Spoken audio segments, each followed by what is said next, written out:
Burlington had been a stronghold for us, and 2004 we managed to elect 3 people from really rural parts of Vermont, and it was fun to be a part of. We had Sandy Hawes from Bethel and Rochester. She went on to serve until just last year. And Winston Dowland from Derby. His claim to fame was he knocked out the last of the so-called six-pack, which was the far-right Republicans from up in the Northeast Kingdom. And then Dexter Randall, who ran and won from North Troy in that region, and served 4 years, I believe.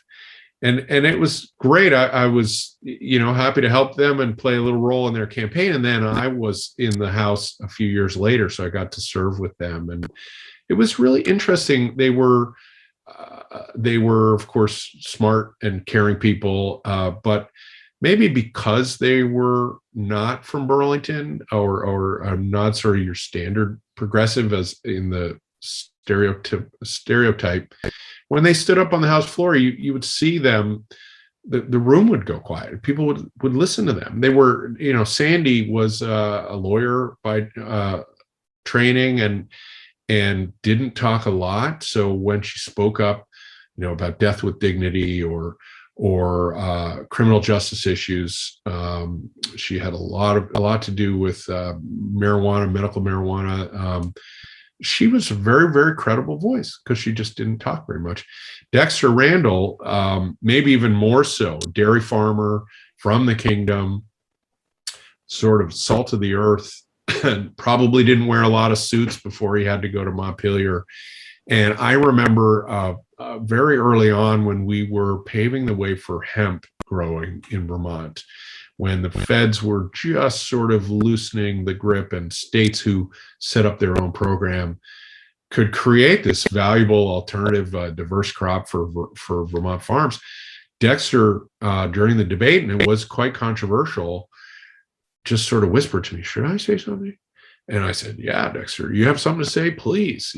And so, and Dexter was a thick, barrely guy, and he stood up and he had a very distinct voice. And he rarely stood in that big red room, 150 people. And so suddenly the paper stopped shuffling, and people sort of say, "What's he going to talk about?" And Dexter just kind of talked about it in terms of a farmer, right? This is not some thing to be scared of. We're not going to see our kids all getting high because we're growing hemp in Vermont. It's not about marijuana. It's about a useful crop for CBD, for even the litany of things you can use hemp for. And he just had this way of silencing the room, coming across and very down to earth. And it was very, very instrumental in bringing people, bringing some comfort, even though he was a progressive. And so you might say moderates and Republicans would dismiss him because he had this rural nature and a lifetime of working on the farm and growing up in the Northeast Kingdom. A lot of credibility. It was really fun to watch. And he passed away, folks may know, just recently. I miss him dearly. I miss knowing he's on the earth with us, but he's smiling down and fighting with us and rooting for us in the struggle. I'm sure of that.